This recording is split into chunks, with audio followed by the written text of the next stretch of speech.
하나님의 말씀 보겠습니다. 오늘 말씀은 신약성경 야고보서 3장 1절에서 12절까지 말씀 보겠습니다. 신약성경 373페이지입니다. 야고보서 3장 1절에서 12절까지 말씀 제가 한 절씩 봉독해 드리도록 하겠습니다. 내 형제들아, 너희는 선생된 우리가 더 큰 심판을 받을 줄 알고 선생이 많이 되지 말라. 우리가 다 실수가 많으니 만일 말에 실수가 없는 자라면 곧 온전한 사람이라 능히 온몸도 굴레에 씌우리라. 우리가 말들의 입에 재갈 물리는 것은 우리에게 순종하게 하려고 그 온몸을 제어하는 것이라. 또 배를 보라. 그렇게 크고 광풍에 밀려가는 것들을 지극히 작은 키로서 사공의 뜻대로 운행하나니 이와 같이 혀도 작은 지체로 돼 큰 것을 자랑하도다. 보라, 얼마나 작은 불이 얼마나 많은 나무를 태우는가. 혀는 곧 불이요 불이의 세계라. 혀는 우리의 지체 중에서 온몸을 더럽히고 삶의 수레바퀴를 불사르나니 그 사르는 것이 지옥불에서 나느니라. 여러 종류의 짐승과 새와 벌레와 바다의 생물은 다 사람이 길들일 수 있고 길들여 왔거니와 혀는 능히 길들일 사람이 없나니 쉬지 아니하는 악이요 죽이는 독이 가득한 것이라. 이것으로 우리가 주 아버지를 찬송하고 또 이것으로 하나님의 형상대로 지음을 받은 사람을 저주하나니 한 입에서 찬송과 저주가 나오는도다. 내 형제들아, 이것이 마땅하지 아니하니라. 샘이 한 구멍으로 어찌 단물과 쓴물을 내겠느냐. 내 형제들아, 어찌 무화과 나무가 감람 열매를 포도나무가 무화과를 맺겠느냐. 이와 같이 짠물이 단물을 내지 못하느니라. 아멘. 할렐루야. 우리 옆에 있는 분들과 이렇게 인사했으면 좋겠습니다. 하나님은 당신을 사랑하십니다. 예. 또 한번 이렇게 축복했으면 좋겠습니다. 하나님의 축복이 당신의 삶 속에 함께 하실 것입니다.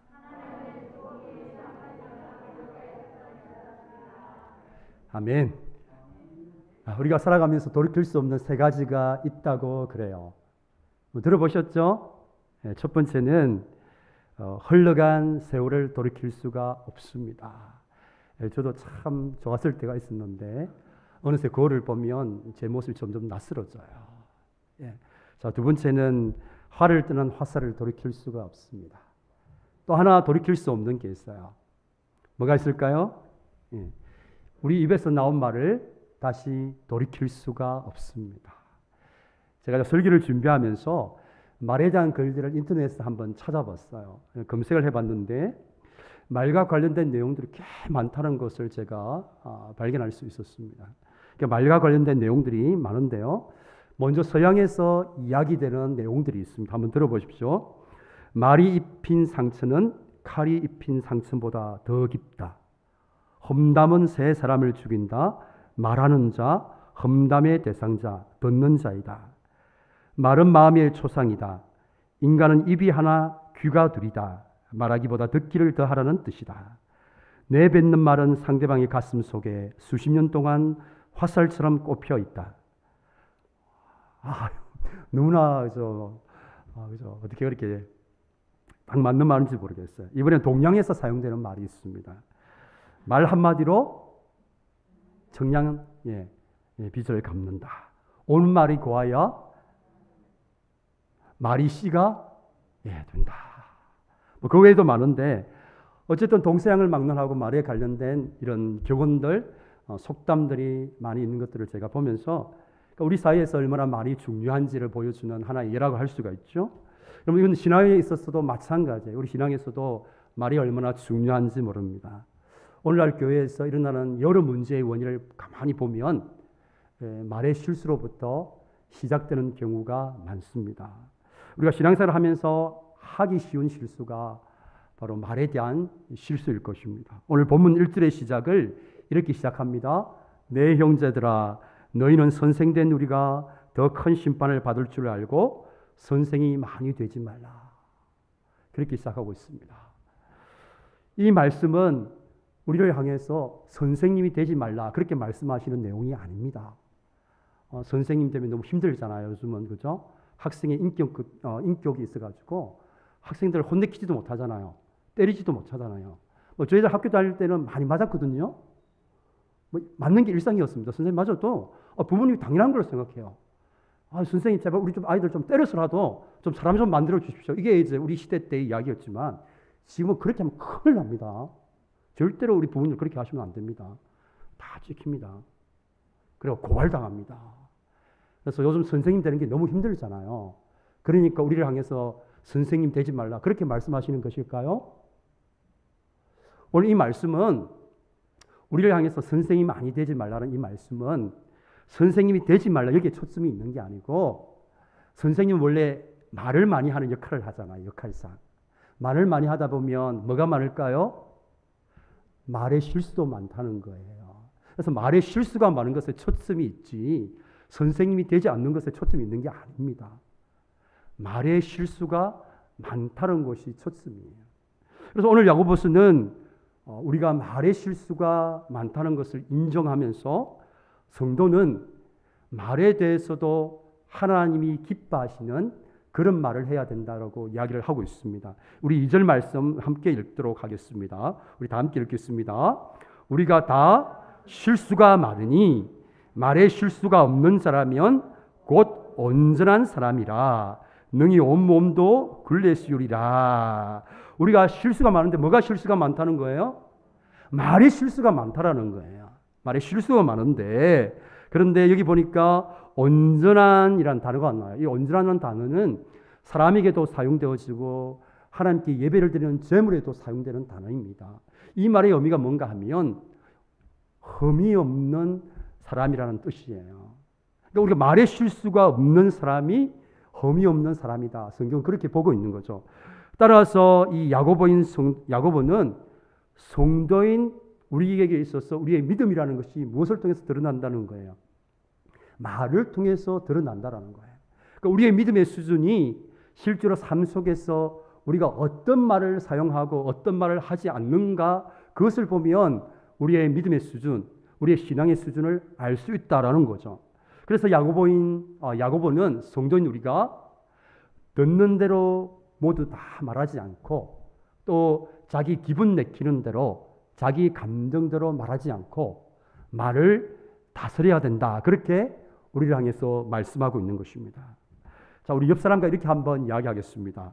듣는 대로 다 말하지 말고 기분 내키는 대로 말하지 말고 말을 다스리십시오. 지금 그 이야기를 하고 있는 것입니다. 자, 그러면 우리가 왜 말을 다스려야 하는가? 자, 첫 번째 우리가 말을 다스려야 하는 이유는 이 혀는 작지만 그 영향력은 너무나 크고 강하기 때문입니다. 우리의 새치받게 되던 이 혀가 말로 이렇게 발설이 될 때 미치는 그 영향력이 너무나 크고 강하다는 거죠. 그래서 야고보는 우리가 사용하는 말이 얼마나 강한지 그것을 설명하기 위해서 세 예화를 들고 있습니다. 첫 번째, 우리가 타는 말의 예화를 들고 있어요. 그러면서 3절에서 이렇게 이야기를 합니다. 우리가 말들의 입에 재갈 물리는 것은 우리에게 순종하려고 온몸을 제어하는 것이라.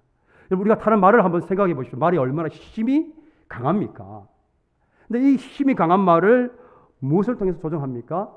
작은 이 재갈을 입에 물려서 그것을 가지고 이 힘이 센 말을 조정을 한단 말이에요. 그럼 제가 이제 어릴 때 시골에 자랄 때에 소를 길들이는 방법이 있습니다. 이제 농사 짓는 소를 훈련시키기 위해서 이 소를 사오잖아요. 그러면 이 소가 처음에는 전혀 훈련이 되어 있지 않습니다. 완전 이렇게 날뛰는데 정말 겁납니다. 어릴 때 제가 했잖아요. 초등학교 때 막 소 이렇게 줄 이렇게 묶어가지고 따라다니면 제가 질질 끌려다닙니다. 얼마나 힘이 강한지. 제가 이제 아버지가 소를 어떻게 훈련시키는가 보게 되면 코에 굽을 뚫습니다. 그리고 콧뚜레를 합니다. 거기 이제 줄을 연결시켜요. 그리고 당기면 어떻게 됩니까? 코가 아프겠죠. 그러면 오른쪽으로 잡아당기면 소가 오른쪽으로 갑니다. 왼쪽으로 잡아당기면 왼쪽으로 가요. 뒤로 잡아당기면 가다가 멈춥니다. 그렇게 힘이 센 이 황소도 작은 이 콧뚜레를 가지고 조종을 하는 것이죠. 자, 두 번째 예가 바로 배의 키입니다. 4절 말씀 보니까 또 배를 보라. 그렇게 크고 강풍에 밀려가는 것들을 지극히 작은 키로서 사공의 뜻대로 운행하나니. 그러니까 아무리 큰 배도 작은 키에 의해서 조종이 되는 것입니다. 사공들이 키를 오른쪽으로 돌리면 배가 오른쪽으로 방향을 돌리는 게 되는 거죠. 마지막 세 번째 예가 불의 예를 들고 있습니다. 5절 말씀 보니까, 하반절 말씀 보니까 얼마나 작은 불이 얼마나 많은 나무를 태우는가, 아주 지극히 상식적인 이야기를 하고 있습니다. 아무리 힘이 센 말도 작은 제갈이 조종하는 거예요. 아무리 큰 배도 작은 사공의 키가 조종하는 거예요. 여러분, 이 작은 불이 얼마나 힘이 크고 강한지 많은 나무를 태워버립니다. 우리나라에도 산불이 자주 일어나잖아요. 산불이 일어나서 얼마나 많은 나무를 태웁니까? 그런데 불이 난 원인을 보면 특별한 게 있는 게 아니고 대개는 어떤 분이 무심코 던진 작은 담배 꽁초에서 나온 불이 큰 불이 되어서 산 전체를 다 태워버리는 것이죠.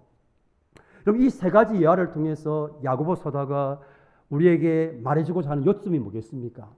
그것이 5절에 기록되어 있습니다. 우리 5절 말씀 다 함께 읽도록 하겠습니다. 다 함께요. 이와 같이 작은 지체로 돼 큰 것을 자랑하도다.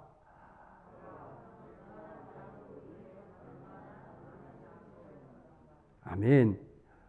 야고보서도 말하는 게 뭡니까? 이 세 가지 예를 통해서 효는 작지만, 우리가 하는 말은 너무나 작지만 우리 삶에 미치는 영향은 너무나 크고 대단하고 강하다는 것을 말하고 있는 거죠. 우리가 그냥 무심코 하는 말이지만 그 작은 말이 공동체에서 소중한 사람들과의 관계를 깨어버리죠. 무심코 던진 말 한마디, 아무런 생각 없이 던진 말 한마디가 상대방에게 회복할 수 없는 깊은 상처를 주기도 합니다. 그리고 우리 공동체에서 서로서로의 관계를 이렇게 무너뜨려버리는 그런 요소가 되는 거죠. 저는 상담을 할 때마다 말의 위력이 얼마나 강한지를 체험해요. 어릴 때에 부모로부터 받은 그 말 한마디 때문에 어른이 되었어도 그것을 마음속에 담아두고 그 말 때문에 고통받고 있는 어른들이 생각 외로 많습니다. 잊으면 좋은데 너무나 가슴이 아픈 말이었기 때문에 잊지 못하고 어른이 되었어도 순간순간 그 말이 생각나서 자신의 삶을 힘들어하는 분들을 제가 많이 만납니다. 여러분, 우리가 하는 작은 말이 큰 위력을 발휘해요. 우리가 하는 말이 어떤 사람에게 있어서는 가시가 되어서 그의 인생의 평생의 고통으로 이렇게 역사를 해요. 또 어떤 사람이 하는 말은 어떤 사람에게 선물이 되기도 합니다. 여러분, 어느 시골의 작은 성당에서 있었던 일이에요. 그 성당에서 신부님을 도와주던 소년이 있었습니다. 어느 날 이 소년이 이제 성찬을 하기 위해서 준비를 하는데, 신부님이 준비를 하는데 성찬용 포도주가 있잖아요. 그 포도주를 이제 그릇에 담아서 이렇게 운반하고 하다가 이 포도주를 땅에 떨어뜨리고 말았어요. 이것을 본 신부님이 순간적으로 너무 화가 나가지고 이 소녀를 향해서 이렇게 이야기합니다. 이 바보 같은 그죠? 녀석. 이런 일도 제대로 하지 못해가지고 어떻게 네가 신부가 될 수 있어? 당장 내 눈앞에서 꺼져! 이렇게 이야기를 했습니다. 이 말을 들은 소녀는 이 신부의 말대로 신부의 눈앞에서 영원히 사라졌습니다. 그리고 교회에서 영원히 사라졌어요. 이 소년이 자라서 공산주의 국가의 대통령이 되죠. 철저한 무신론자가 됩니다. 바로 이 사람이 유고슬라비아의 지금은 이제 죽은 티토 대통령이야. 독재를 하면서 많은 사람을 죽였던 그 주인공입니다. 반대로 또 다른 성당에서 똑같은 심부름을 하던 소년이 있었어요. 근데 이 소년도 똑같은 실수를 했습니다. 그런데 그 성당에 있는 신부님은 실수를 한 소년을 동정의 눈빛을 가지고 바라보면서 이렇게 말했습니다. 얘야, 너무 염려하지 마라. 나도 너만 할 때는 그렇게 실수를 많이 했단다. 그런데 나도 이렇게 신부가 되어 있잖니. 아마 너는 자라서 훌륭한 신부가 될 거야. 그렇게 이야기를 해 주었습니다. 그러자 그 말대로 그 소녀는 자라서 훌륭한 신부님이 되었습니다. 그 신부님이 누군가 하면 미국 가톨릭 교회 역사에 있어서 아주 한 페이지를 장식했던 풀톤 대주교입니다. 그러니까 말 한마디가 어떤 사람에게는 평생 씻을 수 없는 상처를 주었고, 또 말 한마디 어떤 사람에게는 정말 선물이 되었던 것들을 이렇게 볼 수가 있는 거예요. 여러분, 바로 이것이 말의 위력이에요. 말의 위력이 있습니다. 작은 혀는 엄청나고 크고 강한 힘이 있습니다. 여러분, 우리가 하는 말 한마디가 한 사람의 인생을 고통스럽게 할 수가 있는 것입니다. 그래서 6절 말씀에서 혀를 무엇이라고 표현합니까? 우리 6절 다 함께 읽겠습니다. 다 함께요. 혀는 곧 불의의 세계라. 혀는 우리 지체 중에서 온몸을 더럽히고 삶의 수레바퀴를 불사르나니 그 사르는 것이 지옥불에서 나는 것이니라. 아멘. 입에서 나오는 말이 우리의 인생 전체를 망가뜨린다. 그렇게 말씀하고 있는 거죠. 그렇기 때문에 성도는 말을 다스려야 되는 거예요. 듣는 대로 다 말하지 않고 자기 기분 내키는 대로 자기 감정대로 말하면 안 되는 거예요. 자, 두 번째, 왜 우리가 말을 다스려야 하는가? 우리가 그 두 번째 이유는 우리의 이 혀가 길들이기가 쉽지 않기 때문에 그래요. 자, 7절 8절 말씀을 함께 읽겠습니다. 다 함께요. 여러 종류의 짐승과 새와 벌레와 바다의 생물은 사람이 다 길들일 수 있고 길들여 왔거니와 혀는 능히 길들일 사람이 없나니 쉬지 아니하는 악이요 죽이는 독이 가득한 것이라. 여러분, 우리가 서커스를 보면 아무리 강한 짐승을 할지라도 다 길을 들이잖아요. 이 사육사가 이렇게 신호를 보내면 그렇게 잔인한 이 사자가 재롱을 떨잖아요. 호랑이도 재롱을 떨고 원숭이도 재롱을 떤단 말이에요. 제가 이제 동물에 가보니까 막 물개도 있잖아요. 막 사육사가 조롱을 하니까 재롱을 떨더라고요. 그러니까 모든 동물과 짐승은 다 이렇게 길을 들이는데 오늘 말씀 보니까 혀는 길 들이기가 어렵다라고 그렇게 말하고 있습니다. 그러니까 저와 여러분이 예수님을 믿으면 자연스럽게 언어 생활이 좋아지면 좋은데 그렇지 않다라고 이야기하고 있는 거죠. 길들이기 힘들다는 거예요. 우리의 언어 생활이 우리의 말을 길들이기가 정말 쉽지 않다라고 이야기를 하는 거죠. 여러분, 우리가 다 경험해 보잖아요. 해서는 안 되는 말 던져놓고 얼마나 후회를 많이 합니까? 아휴, 내가 이 말 해서는 안 되는데 이 말 해가지고 상대방을 너무너무 힘들게 하는 거 경험했잖아요. 뭐 땅을 치고 통곡해 본들 우리 입을 통해서 나온 말은 돌이킬 수가 없으니까 자기도 상처를 입고 또 남에게 상처를 주는 일들을 우리는 많이 경험을 합니다. 우리 정말 말을 통해서 실수를 많이 해요. 그렇기 때문에 우리가 말에 실수가 많기 때문에 우리는 반대로 말을 다스려야 돼요. 그냥 다스리지 않으면 우리는 말을 통해서 자신을 죽일 뿐만 아니라 상대방을 죽이게 돼요. 그래서 반드시 말을 다스려야 됩니다. 자, 우리 다시 한번 옆에 있는 분들 한번 이야기하겠습니다. 듣는 대로 다 말하지 말고 기분 내키는 대로 말하지 말고 자기 감정대로 말하지 말고 말을 다스리십시오. 자, 그러면 이제 우리가 말을 다스려야 되는데 어떻게 말을 다스릴 수 있는가? 세 가지 오늘 말씀을 통해서 좀 나눠보고 싶습니다. 자, 우리가 말을 다스리기 위해 첫 번째는 사실 여부를 확인하는 거예요. 우리 함께 하겠습니다. 사실 여부를 확인하자. 우리가 말의 실수가 많은데 우리가 하는 말의 실수 중에서 가장 많은 부분이 뭡니까? 거짓을 말하는 거예요. 특별히 오늘날 이 시대에 사람들이 말을 통해서 하는 실수 중에 많은 대부분이 거짓된 정보를 통해서 거짓을 말하는 거예요. 오늘 카톡을 통해서 얼마나 많은 거짓 정보들이 우리 카톡에 스팸처럼 옵니까? 저는 막 스트레스 받아요. 막 단체 카톡방에서 얼마나 많은 이 쓰레기 같은 정보들이 오는지 몰라요.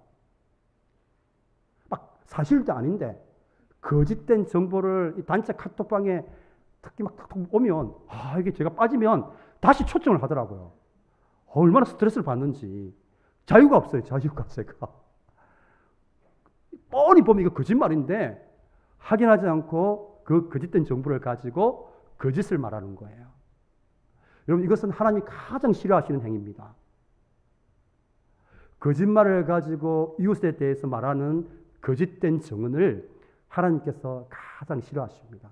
그래서 잠언 6장 16절 말씀 보면 16절에 19절까지 말씀 보면 7가지 하나님이 싫어하시는 이 대죄가 나와요. 우리 한번 같이 읽어보도록 하겠습니다. 함께요. 여호와께서 미워하시는 것, 곧 그의 마음에 싫어하시는 것이 67가지이니 곧 거짓된 혀와 무죄한 자의 피를 흘리는 손과 악한 교교를 꾀하는 마음과 빨리 악으로 달려가는 발과 거짓을 말하는 망령된 증인과 및 형제 사이를 이간하는 자이니라. 하나님이 미워하시고 싫어하시는 것 중에서 거짓된 혀, 이것을 하나님께 너무너무 싫어하시는 거예요. 왜냐하면 이것이 거짓된 정보를 통해서 한 사람의 인생을 망가뜨리는 거거든요. 뿐만 아니라 이 거짓된 해는 또 어떻게 나타납니까? 오늘날 재판정에서 돈을 받고 뇌물을 받고 거짓된 증언을 하는 것이죠. 그래서 죄인을 죄가 없는 것처럼 만들어버리고 죄 없는 사람을 죄가 있는 것처럼 만들어버리는 거예요. 하나님이 너무너무 싫어하시는 일입니다. 하나님이 분노하시는 일이에요. 뿐만 아니라 이 거짓된 해는 형제 사이를 이간하는 거예요. 그래서 하나님이 이 거짓된 혀를 너무너무 미워하시고 싫어하세요. 하나님이 싫어하시는 7가지 큰 대죄, 그 중에 하나가 거짓된 혀입니다. 그렇기 때문에 저와 여러분이 말을 다스리기 위해서는 상대방에 대해서 어떤 이렇게 말들이 들어오게 되면 사실 여부를 반드시 확인해야 돼요. 그럼 저것이 정말 사실이 아닌지를 먼저 확인해야 돼요. 어떤 상대방에 대해서 특별히 부정적인 이야기, 그런 이야기가 들려올 때는 반드시 사실을 확인해야 됩니다. 그러지 않고 우리가 그것을 토대로 우리가 그 사람에 대해서 이야기를 하게 되면 우리는 거짓된 혀를 말하게 되는 거예요. 거짓을 통해서 그 사람의 인생을 망치게 되는 것입니다. 여러분, 우리가 교회 공동체를 한번 생각해 보세요. 제가 다니는 교회마다 늘 확인되지 않는 소문 때문에 교회가 힘들어지는 경우가 많이 있어요. 여러분, 교회에서 아주 강력한 통신이 있습니다. KT통신도 아니고 SK통신도 아니고 교회에서 가장 전파력을 강하게 발휘하는 통신이 있습니다. 그거 어떤 통신인지 아세요? KDR 통신입니다. 카드라 통신. 목사님이 머리에 머리카락을 심었다 카드라. 그런 거 있잖아요. 그죠? 목사님이 사모님을 쫓아다녔다 카드라. 그 사실이지만 하여튼 집사님이 했다 카드라. 우리 권사님이 했다 카드라. 여러분, 카드라 통신이 여러분 들어올 때 어떻게 됩니까? 사실을 확인하셔야 돼요. 사실을 확인하지 않고 우리가 이야기하게 되면 어떻게 됩니까? 우리는 거짓 혀를 말하게 되는 거예요. 하나님이 가장 싫어하시는 행위입니다. 반드시 사실 여부를 확인하셔야 돼요. 정말 사실인지, 정말 목사님이 머리카락을 심었는지 안 했는지 확인해 보셔야 돼요. 심었을까요? 안 심었을까요? 어떻게 알 수 있을까요? 본인한테 물어보면 되죠. 목사님, 목사님 머리카락 심었다 카더라 이야기가 들리는데 심었습니까?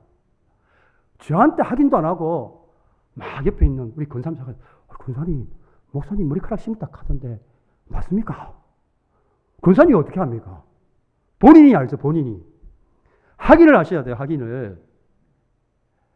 그래야만 우리는 사실을 말할 수 있는 거예요. 그래서 우리의 말을 다스리는 첫 번째 원리는 뭐냐 하면 사실을 말하는 거예요, 사실을.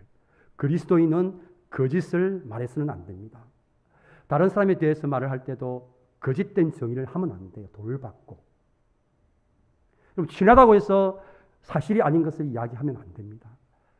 하나님이 가장 싫어하시는 행위예요. 왜냐하면 그것은 다른 사람을 죽게 할 뿐만 아니라 사람들과의 소중한 관계를 망치기 때문에 그렇게 하면 안 됩니다. 여러분, 제가 어느 공동체에서 이런 분을 본 적이 있어요. 이분은 상습적으로 거짓말을 해요.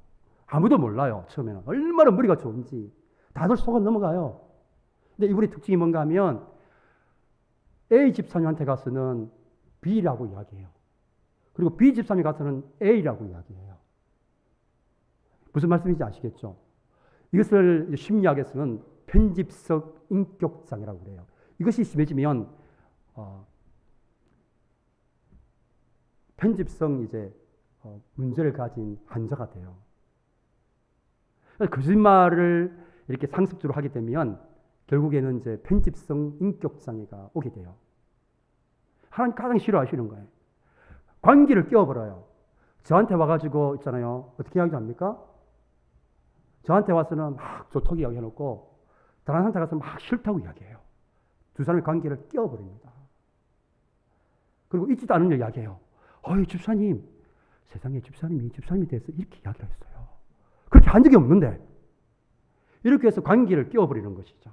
그래서 말을 다스리는 첫 번째 원칙은 사실을 확인하는 거예요. 반드시 여러분 사실을 확인하셔야 돼요. 다른 사람에 대해서 말을 할 때는 사실을 확인하셔야 돼요. 자, 두 번째 말을 다스리는 원리가 있습니다. 그것은 덕을 세우는 원리입니다. 함께 하겠습니다. 덕을 세우는 원리. 우리 고린도전서 6장 12절 말씀 보면 모든 것이 내게 가하나 다 유익한 것이 아니요 라고 말씀합니다. 우리가 믿음 생활에서 가장 중요한 게 뭐냐면 덕을 세우는 거거든요. 사실을 말하는 것만으로 우리는 부족해요. 말을 다스리는 첫 번째 원리, 우리가 사실을 말하는 건데 우리 믿음의 사람들은 사실은 이것만으로 부족하다는 거예요. 사실을 말하는 것보다 더 중요한 거는 덕을 세우는 거예요. 내가 이 말을 함으로 이 말을 듣는 사람이 과연 유익한가? 이것을 항상 먼저 생각해 봐야 돼요. 이 말을 함으로 우리 공동체에 유익이 되는가? 이것이 바로 말을 다스리는 두 번째 원리예요. 사실만을 말하는 것만으로 부족해요. 때로는 사실을 말하는 것이 그 자체가 어떤 사람에는 씻을 수 없는 깊은 상처를 줄 수가 있습니다. 그렇기 때문에 저와 여러분들은 말을 함에 있어서 덕을 세워야 돼요. 이 말을 듣는 어느 집사님이 과연 도움이 되는가? 여러분, 사람마다 말을 받아들일 수 있는 수준이 다 다릅니다. 어떤 사람은 조금 어려운 말을 해도 다 받아들여요. 왜냐하면 그분의 인격이 넓기 때문에 받아들입니다. 그릇이 있거든요. 때로는 힘든 말, 어떤 듣기 거북한 말을 해도 다 소화를 하죠. 그분의 인격의 그릇이 크기 때문에. 그러나 또 어떤 분은 받아들이지 못해요. 어떻게 집사님 나한테 이런 말을? 어떻게 목사님이 저한테 이런 말을? 제가 많이 경험했잖아요. 목사가 성도들한테 이야기할 때 악의를 품고 이야기하는 경우가 있겠습니까? 제가 여러분들에게 하는 말이 여러분들 잘못되기 위해서 하는 말들이 있겠습니까? 저는 정말 좋은 의도를 가지고 선한 의도를 가지고 말씀의 원리를 가르치기 위해서 이야기했는데 어떻게 목사님이 저한테 그렇게 말할 수 있어? 심하게 말한 적이 없거든요. 그런데 그렇게 반응하는 거예요. 제가 얼마나 처음 초창기 때 그런 경험들을 많이 했는지 몰라요. 너무 가슴이 아픈 거예요. 전혀 그런 의도가 정말 상대방을 아끼는 마음에서 했는데 한 번은 제가 이 청년부 회장, 여자 회장인데 제가 회장을 하면서 어느 날 저한테 장문의 이메일을 보내왔더라고. 이 자매가. 제가 정말 아끼는 자매거든요. 아끼는 자매, 기대하는 자매였어요. 근데 그러다 보니까 제가 뭡니까? 칭찬해 주기보다는 많이 좀 채찍질을 좀 많이 가했죠. 좀 더 잘하도록 한 건데 이 자매가 나중에 장문에 문자를 보내왔는데 목사님 한 번도 저를 칭찬해 준 적이 없어요. 다르더라고요. 제가 저런 마음이 너무 좋았는데 상대방이 그걸 받아들일 수 있는 수준이 안 된 거죠. 그러면 어떻게 돼요? 이 자매가 상처를 입은 거예요. 목사님 한 번도 저를 칭찬해 준 적이 매일 저를 책망했어요. 매일 저를 나무랐어요. 이렇게 이야기하는 거예요. 제가 그 말을 듣고 얼마나 가슴이 아픈지. 이 자매가 아직까지 저한테 연락을 안 해요. 제가 참 가슴이 아픈 케이스죠. 두고 소중한 관계를 이렇게 깨워버린 저의 인생에 있어서 제가 너무나 또 부족했기 때문에 일어난 일이었어요. 제 마음은 안 그랬는데 받아들일 수 있는 사람이 안 되는 사람은 상처가 돼요. 그래서 옳은 말을 한다고 해서 그것이 꼭 덕을 세우는 건 아니에요. 그래서 여러분 목장에서도 우리 목자들도 그렇고 우리 권사님들도 그렇고 집사님들도 그렇고 바른 말을 한다고 해서 그것이 다 덕을 세운 건 아니에요. 상대방의 수준을 보고가면서 어린 아이에게는 어떻게 하면 신앙이 어린 영적인 어린 아이에게는 어떻게 합니까? 엉덩이 두드려주고 조금 이제 수준이 인격이 그릇이 된 사람은 저와 같은 목사에게는 조금 어려운 말 해도 괜찮아요. 이미 제가 연단이 돼가지고 다 받아들일 준비가 되어 있습니다. 힘들겠지만 말씀하셔도 돼요. 그러나 우리 초신자들에게는 어린 사람에게는 우리가 말을 잘 가르쳐 하셔야 돼요. 사실을 말하고 옳은 것을 이야기한다고 해가지고 꼭 유익이 되는 건 아닙니다. 그럼 제가 이제 교회에서 교회를 나오지 않고 지금까지 방학을 하고 있는 분들의 이유를 보면 목회자의 말의 실수 때문에 교회를 다니지 않는 그런 젊은 친구들이 많아요. 중고등부 때 전도사님 때 순회에 가서 했던 그 말 한마디 때문에 그 길로 미국의 그 티토 대통령처럼 평생에 하나님을 떠난 그런 친구들이 많이 있습니다. 그렇기 때문에 반드시 말을 할 때는 저 사람에게 유익이 되는가를 먼저 보셔야 돼요. 자, 마지막 말을 다스리기 위한 세 번째 원리는 체험의 원리입니다. 우리 함께 하겠습니다. 체험의 원리. 우리 오늘 11절 12절 말씀을 함께 읽겠습니다. 샘이 한 구멍으로 어찌 단물과 썬물을 내겠느냐? 내 형제들아 어찌 무화과 나무가 감람나무 열매를 포도나무가 무화과를 맺겠느냐? 이와 같이 짠물이 단물을 내지 못하느니라. 너무나 상식적인 이야기를 하고 있습니다. 성경 말씀이. 여러분 한 샘이 있는데 한 샘에서 단물과 썬물이 동시에 나올 수가 있습니까? 없죠. 마찬가지로 하나님의 자녀인 우리의 한 입으로 예배하고 기도하면서 남에게 험담을 할 수가 없는 거죠. 자, 그런데도 우리가 하나님을 찬양하는 이 입술에서 다른 사람을 저주하고 험담하는 말이 나오는 것은 오늘 11절 12절 말씀 보니까 우리 마음속에 뭐가 있다는 거예요. 우리 마음속에 더러운 것들이 있기 때문에 그래요. 그래서 우리가 하나님을 찬양하는 그런 입술을 가지고도 이 한 입에서 한 샘에서 단물도 나오고 썬물이 나오는 이유가 뭡니까? 마음속에 썬물이 있기 때문에 썬물. 예수님께서도 마태복음에서 이렇게 말씀하셨습니다. 마태복음 12장 34절 35절 말씀 같이 한번 읽겠습니다. 다 함께요.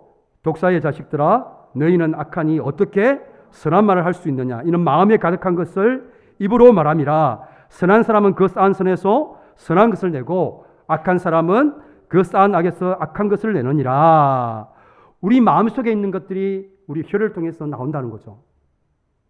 그렇기 때문에 우리가 악한 말을 하는 것은 우리 마음속에 악이 있다라는 거 그렇게 주님이 보시는 거죠.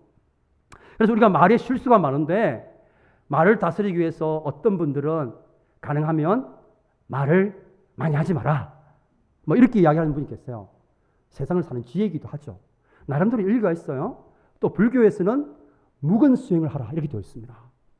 말을 안 하는 훈련을 합니다. 그리고 가톨릭에서는 침묵 훈련을 합니다. 수도원에서. 여러분 나름대로 말수를 줄이고 우리가 침묵 훈련을 하는 것은 의미가 있습니다. 그러나 이것은 말을 다스리는 근본적인 방법이 될 수가 없어요. 여러분 왜 그럴까요? 우리의 마음에서 있는 것들이 이 입을 통해 밖으로 나오기 때문에 그래요. 그러니까 우리의 말을 다스리는 가장 근본적인 방법은 뭡니까? 우리 마음을 다스려야 되는 마음을. 우리 마음속에 선한 것들을 채우면 선한 것들이 나와요. 우리 마음속에 내면의 문제예요. 내면의 문제. 우리 입술의 문제는 마음속에 있는 것들이 나오기 때문에 우리의 언어가 내면에서 시작되기 때문에 마음에서 나오는 것이기 때문에 우리의 혀를 침묵으로 막아도 내 마음에서 내 내면에서 나오는 악과 독은 막을 수가 없는 거예요. 그렇기 때문에 우리가 우리 혀를 다스리기 위해서는 어떻게 해야 됩니까?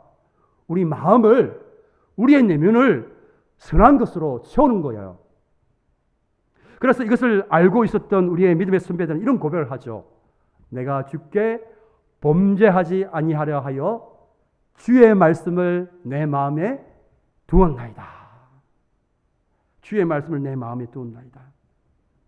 우리가 실수가 많은 말을 다스리기 위해서는 우리 마음속에 주님의 말씀으로 채워야 되는 것이죠. 주님의 말씀으로 우리 마음속에 채워지면 우리 속에 선한 것들이 입술을 통해서 나오게 되어 있는 것입니다. 사랑하는 평강의 성도 여러분, 여러분의 내면을, 여러분의 마음속을 선한 것들로 채울 수 있기를 축복합니다. 선한 것들은 어디에서부터 나옵니까? 주님의 말씀으로부터 나옵니다. 여러분의 말씀이 여러분의 내면에 주님의 그 생명의 말씀으로 가득 채워지고 있으면 주님의 성품이 나와요. 여러분, 주님의 성품은 어떤 성품입니까? 우리가 죄인되었을 때 우리를 사랑해 주셨잖아요. 상한 갈대를 꺾지 아니하시는 그 주님이시잖아요. 그 성품이 우리 속에 있게 되면 우리는 우리 속에 당연히 선한 것들이 우리의 입을 통해서, 말을 통해서 나오게 되는 것이죠. 그렇기 때문에 우리의 혀를 다스리는 가장 근본적인 방법은 우리의 내면을, 우리의 마음속을 선으로 채우는 거예요. 그 선은 어디에서부터 나오는가? 주님의 말씀으로 우리의 마음속을, 우리의 내면을 채울 때에 거기에서부터 선한 것들이 우리의 입술을 통해서 나오는 거예요. 살리는 말이 나오게 되고, 믿음의 말이 나오게 되고, 위로의 말이 나오게 되고, 축복의 말이 나오게 되고, 사랑의 말이 나오게 돼요.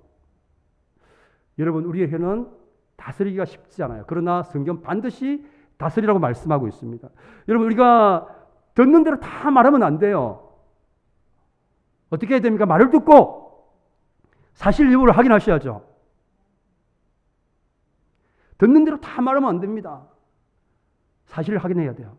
그러나 사실만을 말하는 것은 부족해요. 뭘 해야 됩니까? 이 사실을 이야기해서 과연 덕이 되는가? 덕을 세우는 원리를 생각하셔야 돼요. 공동체 전체에 유익이 되는가? 또 기분 내키는 대로 말하면 안 됩니다. 자기가 느끼는 감정대로 말하면 안 됩니다. 그 말 한마디 때문에 소중한 관계들이 깨어지고 공동체가 몸살을 앓게 돼요. 여러분, 우리의 소중한 관계를 망치는 말의 대부분 그냥 자기의 기분 내키대로 하는 말에서 나옵니다. 자녀들이 부모에게서 상처를 받는 말 5가지가 있어요. 한번 들어보십시오. 많은 말들이 있지만 그 중에서 이런 말들 때문에 아이들의 마음을 가장 아프게 한다고 그래요. 첫 번째 말, 너 같은 걸 낳고 내가 미역국을 먹었다니. 이런 말 하셨으면 회개하셔야 됩니다, 우리 어머니들. 두 번째, 다른 애들은 잘하는데 넌 왜 그 모양이야? 그럼 다른 아들 성으시면 되지. 자, 세 번째, 내가 그럴 줄 알았다. 네가 뭐 하는 일이 그렇지 뭐. 자, 네 번째, 너만 아니면 내가 참. 그다음에 마지막 다섯 번째, GM이 닮았어. GM이 닮았어.